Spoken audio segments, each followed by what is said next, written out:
Assalamualaikum warahmatullahi wabarakatuh. Perkenalkan, nama saya Olpis Riana Sero, NIM 1923021524. Di sini saya akan memaparkan materi tentang aliran filosofis pragmatisme dan sokolatisme.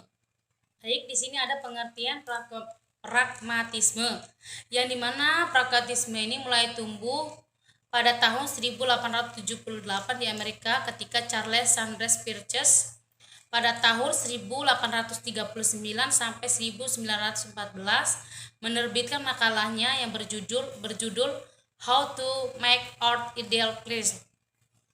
Istilah pragmatisme berasal dari kata Yunani yang berarti perbuatan, action atau tindakan protection. Isme di sini sama artinya dengan isme lainnya, yaitu berarti aliran atau ajaran atau paham. Aliran ini bersedia menerima segala sesuatu asal saja hanya membawa akibat praktis pengalaman-pengalaman pribadi, yang dimana kebenaran mistis semua bisa diterima sebagai kebenaran dan dasar tindakan asal membawa akibat yang praktis yang bermanfaat. Dengan demikian, patokan pragmatisme adalah manfaat dari hidup praktis. Di sini juga pragmatisme menurut Johann Dewey, yang mana menurut filsafat bertujuan untuk memperbaiki kehidupan manusia serta lingkungannya atau mengatur kehidupan manusia serta aktivitasnya untuk memenuhi kebutuhan manusiawi.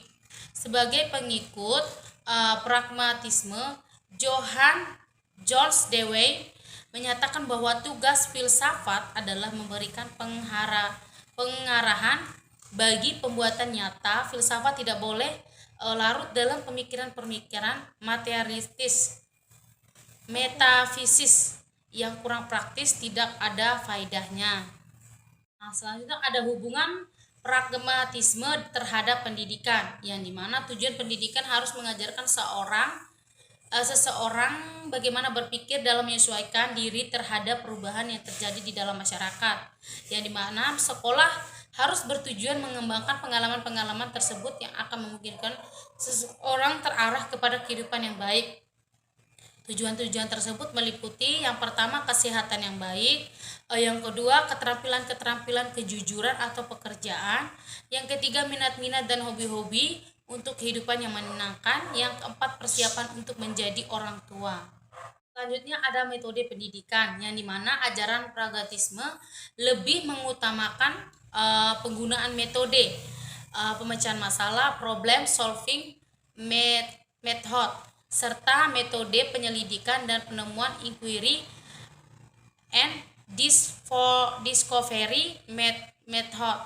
Dalam praktisnya mengajar, metode ini membutuhkan guru yang memiliki sifat memberi kesempatan terhadap seseorang pembimbing berpandangan terbuka, antusias, kreatif, sadar bermasyarakat, siap siaga, sabar, bekerja sama, dan bersungguh-sungguh agar belajar berdasarkan pengalaman dapat diaplikasikan oleh siswa dan apa yang dicita-citakan dapat tercapai. Selanjutnya ada peran guru, yang dimana peran guru ini dalam pembelajaran, peran guru bukan menuangkan pengetahuannya kepada siswa.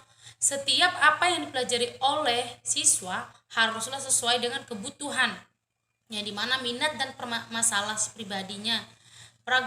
Pragmatisme menghendaki agar siswa dalam menghadapi sesuatu permasalahan hendaknya dapat merekonstruksi lingkungannya untuk memecahkan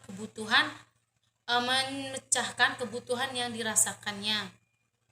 Di sini juga ada peran guru untuk membantu siswa, yang dimana menyediakan berbagai pengalaman yang muncul motivasi seperti film-film, catatan dan tamu ahli merupakan contoh aktivitas yang dirancang untuk memunculkan sikap siswa atau minat siswa. Yang B, membimbing siswa untuk merumuskan batasan masalah secara spesifik. Yang ketiga atau yang C, pembimbing merencanakan tujuan-tujuan individual dan kelompok dalam kelas guna memecahkan suatu masalah. Yang D, membantu para siswa dalam mengumpulkan informasi berkenaan dengan masalah. Yang bersama-sama kelas mengevaluasi apa yang telah dipelajari, bagaimana mereka mempelajarinya, dan informasi guru yang ditemukan oleh setiap siswa. Di sini juga ada pengertian filsafat skolatisme. Filsafat pendidikan skolatisme memiliki 3 unsur kata yang semuanya mengandung makna, yakni filsafat pendidikan dan skolatisme. Filsafat sendiri sebagaimana yang telah dibahas sebelum berasal dari bahasa Yunani, yaitu philos dan sophia. Philos artinya cinta dan sophia berarti kebijaksanaan. Secara istilah menurut Yaya Sunaria, arti filsafat secara harfiah adalah cinta yang sangat mendalam terhadap kearifan dan kebijaksanaan. Secara bahasa, pendidikan berasal dari bahasa Yunani yaitu pedagogik yang berarti pergaulan bersama anak-anak. Secara istilah, Jones Dewey mengatakan pendidikan adalah suatu proses pengalaman. Konsep-konsep filsafat dalam pendidikan skolatisme.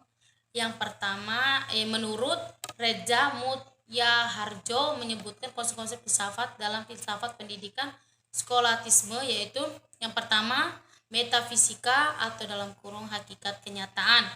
Yang kedua, humanologi yang artinya hakikat manusia. Yang ketiga, epistemologi yang artinya hakikat pengetahuan. Yang keempat, aksiologi yang artinya hakikat nilai. Tujuan pendidikan skolatisme. Pembahasan filsafat pendidikan skolatisme, Reza menyebutkan 2 hal penting, yaitu A. Pendidikan tidak semata-mata ditunjukkan untuk mencapai keberhasilan hidup di dunia, tetapi terutama untuk mencapai kebahagiaan hidup di akhirat dalam pengenalan jiwa dan dengan tubuh Tuhan. Yang B. Untuk mencapai tujuan tersebut, pendidikan harus tertuju pada pengembangan keseluruhan potensi manusia yang mencakup intelektual, fisik, jasmani, volisional, kemauan, dan vokasional yang dimana bekerja.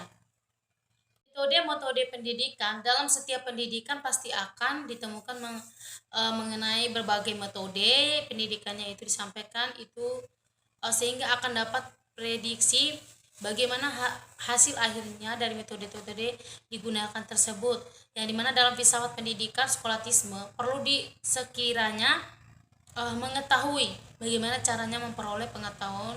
Menurut Reza ada 2 macam memperoleh pengetahuan, itu melalui penemuan atau rasio alami yang ditunjukkan pada pengetahuan yang tidak diketahui. Yang kedua, melalui instruksi atau latihan, yakni orang lain memberi bantuan kepada rasio alami untuk tertuju pada pengetahuan yang tidak diketahui. Bantuan tersebut disebut pengajaran. Setelah mengetahui 2 macam cara pengetahuan bisa diperoleh, selanjutnya mengenai metode-metode pendidikan yang digunakan dalam filsafat pendidikan skolatisme, yaitu yang pertama metode dialektik dan metode ceramah, metode debat, diskusi atau tanya jawab. Selanjutnya yang terakhir, peran guru dan murid. Peran peserta didik dan pendidik dalam filsafat pendidikan skolatisme. A. Pengajaran berpusat pada guru yang diberikan melalui ceramah, latihan yang teratur dalam terarah, serta tanya jawab. Yang B. Tidak seorang pun dapat mengajar dengan berhasil tanpa kebijakan dari cahaya pikiran oleh Tuhan. Dengan demikian, Tuhan mengajar manusia dalam dirinya berupa memberikan potensi-potensi berpikir. Tuhan adalah guru hatiah manusia. Yang C. Guru memberikan teladan yang baik. Yang D. Peserta didik menerapkan penerapan pasif. Sekian pemaparan materi dari saya. Bila ada kata salah, saya minta maaf. Wassalamualaikum warahmatullahi wabarakatuh.